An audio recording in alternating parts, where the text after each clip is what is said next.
You can't be kicking people out of the country. We built this country. But President Trump is deporting undocumented Irish, and it is keenly felt in Boston, where Irish ancestry is deeply rooted.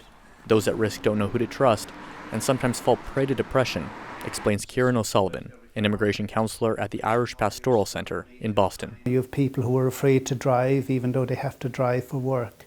Some people are afraid to access health care. We had a young lady come into us recently who was a victim of domestic violence. And so you've young victims who are afraid to go to police departments because they're afraid that the immigration status issue will come up. Thomas Callahan, an undocumented carpenter, worries about the prospect of being detained and jailed for weeks or months.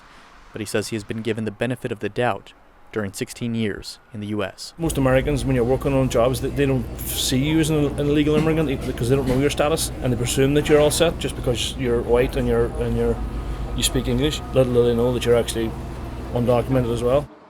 A benefit that Callahan admits does not often apply to other immigrant groups. Even people with legal status, the fact that they're from the Middle East or, maybe an African country, they feel that they experience their discrimination more overtly. Key says there is a generational split in how the Irish view illegal immigration.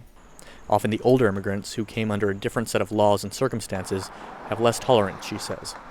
But that long history makes many Irish feel they are entitled to be in the U.S. When you're here illegally, it's like you don't have any